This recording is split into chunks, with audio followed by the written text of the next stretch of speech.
balancing truth, principles, and perspective.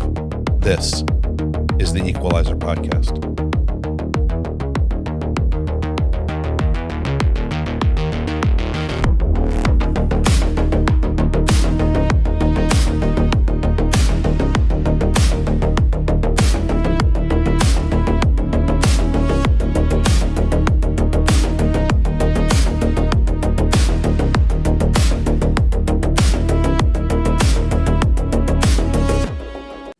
You've heard the phrase, let them eat cake.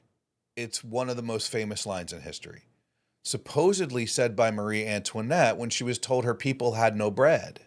Now here's the twist. She probably never said it. But that doesn't matter because the story stuck. Why?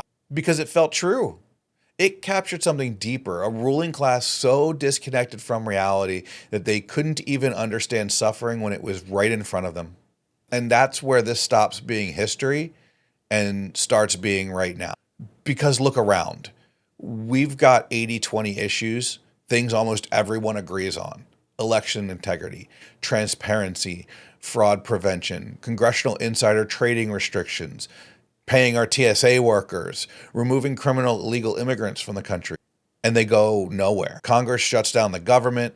TSA workers stop getting paychecks. Congress still gets paid. Agencies get used like chess pieces. People wait in 4-hour-long lines at airports while the Congress people cruise on through. Of course, Delta put a stop to that, and good for them. But they create rules for you that don't apply to them. And both sides don't solve problems, they weaponize them. This all kind of sounds like what the founders fought a war and pledged their lives, fortunes, and sacred honor to escape. In fact, during that time period, James Madison warned us about factions, their inevitability and their danger to the republic. People naturally break into groups formed around things like wealth, beliefs, interests, identity. You can't eliminate factions without destroying liberty itself, which of course is what communism attempts to do and is, in my opinion, the downfall of it, but I digress. At that point in time, we had a draft of the Constitution, but it wasn't ratified, and so Madison and Jay and Hamilton were making their cases for what the final outcome would be for our government system. The real threat at the time was a majority faction turning a democracy into a mob rule, and the ideas that Madison proposed centered on sort of three themes. One was a large republic. More people equals more competing interests, and that makes it harder for one faction to dominate the rest. 2, representation. Elected officials ideally filter public opinion before it becomes law. That slows down emotional or reactionary decisions in theory, but when you elect someone like AOC, not so much. 3, competing interests. Factions check each other, and it makes it hard for a single group to easily take control. See, Madison knew factions weren't the problem. Dominance was. The system only works if factions continue to compete, not when they turn the country into two sides trying to destroy each other. What we have now is something far worse. A political class insulated from consequences, detached from reality, and completely comfortable letting the rest of us fight it out. Madison's model assumes that there are multiple interests with fluid alliances, and they're able to come to rational compromise. It starts to break down when the factions harden into permanent camps, Republicans and Democrats. Opponents become enemies, communists versus fascists, and winning matters more than governing. We'll hold the government hostage until we get what we want. And here's the part that most people miss. It isn't just incompetence. This isn't just gridlock. And it's not even just corruption. It's a distraction. Because while we're fighting each other, we're not looking at what actually matters. Let's take Iran. Listen to how it's being framed. On one side, another forever war like Afghanistan, another Iraq-like nation-building quagmire, another unjustified disaster. And on the other, if you question it at all, you're un-American, weak, rooting for failure. Two extremes, same outcome, no real conversation. Because the truth is, Iran is a problem. A radical, theocratic regime that spent decades funding terror proxies, pursuing nuclear and missile capabilities despite sanctions, threatening the U.S. and Israel, and destabilizing the entire Middle East region. That part is real. But so is this. Jumping straight to forever war 2 days is just as lazy, especially when it's incongruent with their own past statements. I want the Iranians to know that if I'm the president, we will attack Iran. Whatever stage of development they might be in their nuclear weapons program in the next 10 years, during which they might foolishly consider launching an attack on Israel, we would be able to totally obliterate them. Of course, today she's singing a different tune. Trump's war is horrible. And this is where the hypocrisy and simplicity almost looks manufactured, because it's more complicated than just what they say today versus what they said yesterday. And this goes for both sides. I mean, people against the war today were for it under Obama and Biden, and people for the war today were against it under Obama and Biden. Except, of course, Lindsey Graham. That guy hasn't seen a war that doesn't make his pants bulge. So if the reality is more complicated, why does everything feel so simple? Because simple keeps you divided. You don't question the simple things because it's simple. And if you really want to understand what's happening now, you have to go back to the last time the United States reshaped Iran. Not with bombs, not with war, but with something far more subtle. It's called Operation Ajax. In 1953, the United States overthrew Iran's government without firing a single shot. No invasion, no declaration of war, just money, media, and manipulation. Today, we're doing it again, just louder, faster, and with missiles. The question isn't whether we've seen this before. The question is, did we learn anything from it last time we saw it? Let's rewind to 1953. Years earlier, Iran elected a prime minister, Mohammad Mossadegh. His crime? He nationalized his oil. Not American oil, not stolen oil, Iranian oil inside Iran. And that threatens British interests.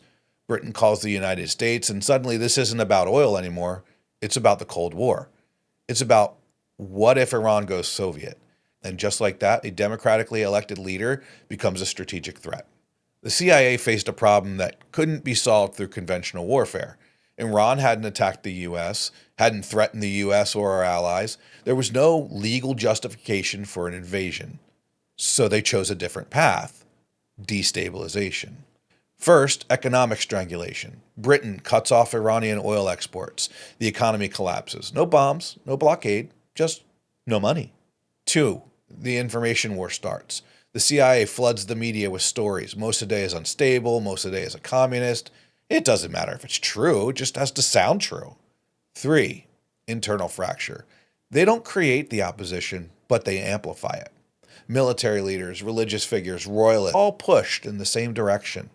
Let's get rid of Mossadegh. August 19th, 1953, protests hit the streets. Some real, some paid for. The military stands down. Mossadegh is arrested. The Shah returns to power. And to the outside world, it looks like Iran did it to itself. Operation Ajax worked. That's the uncomfortable truth. It achieved exactly what it set out to do. And it created one of the United States' most dangerous enemies in the process. Because what did it teach Iran? That democracy doesn't matter if it conflicts with Western interests. The Shah, put back into power, rules as an autocrat. He's backed by the U.S. and enforced by secret police. And when that system finally collapses in 1979 during the Iranian Revolution, it doesn't swing back to democracy. It swings hard into something far more extreme, something far more radical, a theocracy bent on the destruction of the West. The United States removed a negotiable nationalist and replaced him with a regime that defines itself by chanting death to America, death to Israel, the great Satan and the little Satan. Now, fast forward to today. Same countries, same tensions, completely different method. 1953 was covert, quiet, deniable. 2026, airstrikes, assassinations, open conflict. You can't miss it. 1953 was bribes and propaganda. 2026 is missiles and military pressure. Same objective, influence Iran. Different playbook. Here's what most people miss. These aren't separate stories. Operation Ajax isn't history. It's the prequel. The regime we're dealing with today exists because of what happened in 1953. That distrust, that hostility, that belief that the United States manipulates governments, it's not propaganda, it's memory. And that memory is shared not just among the hardliners, the ayatollahs and the mullahs, but amongst the Iranian people who can look back and see America and the West as usurpers and destabilizers, because we were.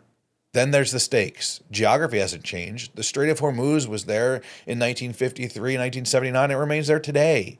It's always been a primary shipping lane for Middle East oil that's fed the world.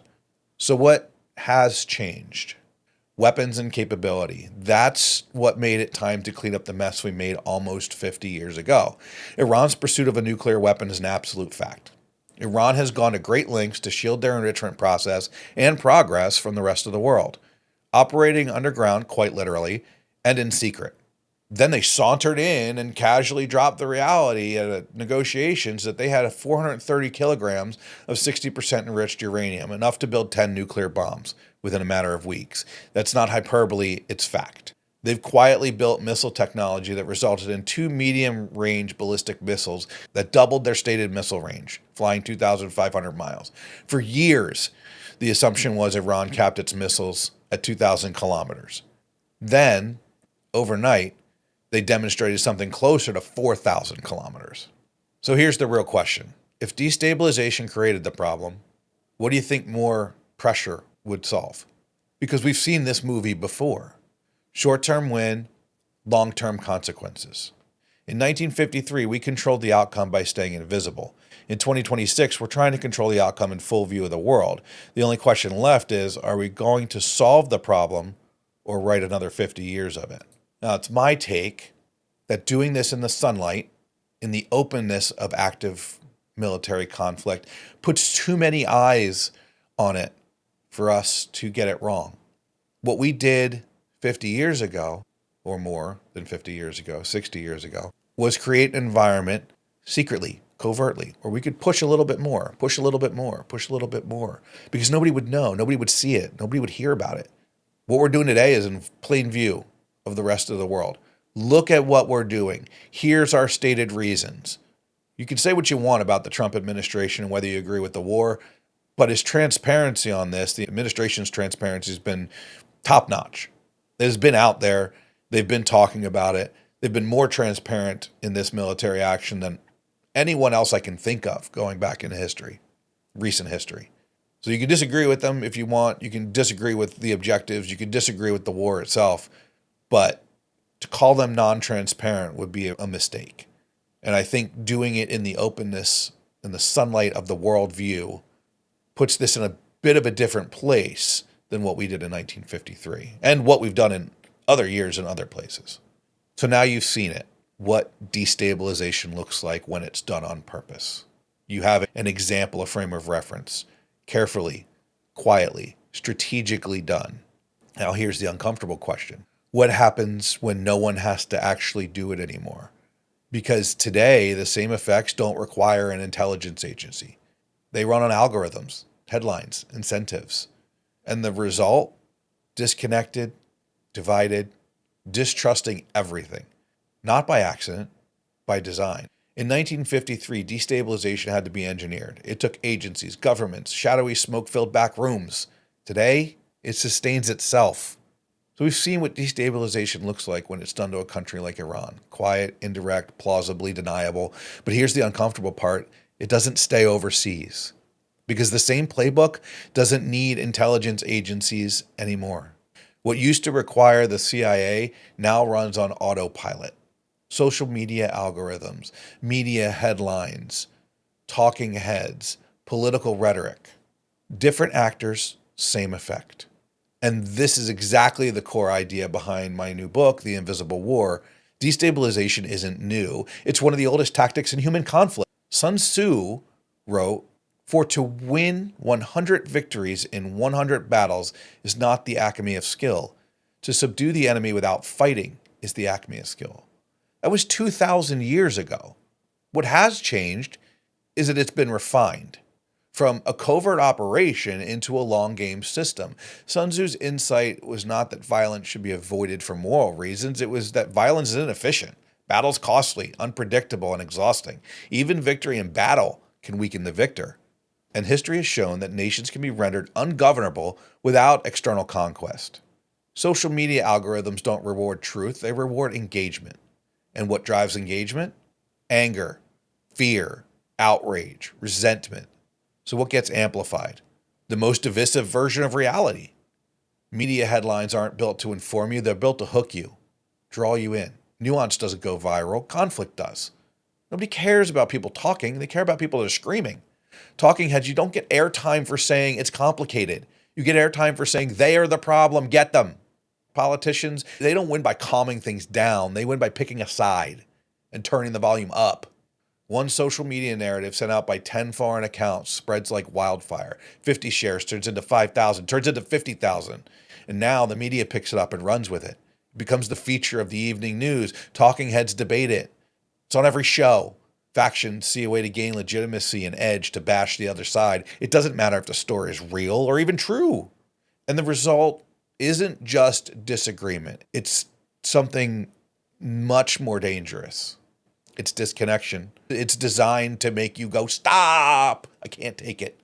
Because if you can't agree on facts, you can't solve problems. If you don't trust institutions, they can't function. If you see the other side as the enemy, cooperation becomes impossible. Destabilization doesn't destroy systems directly. It erodes the trust that allows them to function. Here's the part that should make you stop for a second. No one has to be in control for this to work. This isn't about some mastermind pulling strings. It's about incentives. Everyone, media, platforms, politicians, are rewarded for behavior that increases division. In 1953, destabilization had to be engineered. Money had to be moved, narratives had to be planted, opposition had to be coordinated. Today, we do it to ourselves at scale. That's the evolution. Destabilization didn't disappear after the Cold War. It got cheaper, faster, and more effective. Because the most powerful version of destabilization is the one that looks organic. The war hasn't changed. You just don't recognize it because it doesn't look like a war anymore. What if I told you the most dangerous war in history isn't being fought on a battlefield, but inside the very institutions you trust? We've been trained to wait for the 9/11 moment, the smoke, the sirens, the sudden collapse. But while we've been watching the horizon for missiles, the floor has been dismantled beneath our feet. In my new book, Invisible War: How Nations Collapse Without War, I pull back the curtain on a strategy of conflict that Sun Tzu whispered and modern ideologies have perfected: the art of destabilization. This isn't a conspiracy, it's a structural autopsy of a nation in freefall. For our entire lives, we've been living through a silent, cascading system of feedback loops designed to make a country ungovernable without a single shot being fired. It starts with the quiet erosion of institutional legitimacy and ends with a society so fragmented that we no longer share the same reality. We are witnessing the weaponization of our own media, our own hiring processes, and our own psychological need to belong. The Invisible War is a slow burn, the death of 1,000 cuts where the victim is taught to defend the blade. As a former Marine and systems analyst, I've spent my career studying how structures hold together under pressure. Right now, those structures aren't just under pressure, they're being strategically dissolved. The war isn't coming, it's been here for decades. And while it isn't won yet, we are dangerously close to the point of no return. I wrote this book to be your manual for the shadows, because the first step to winning a war is finally admitting you're in one.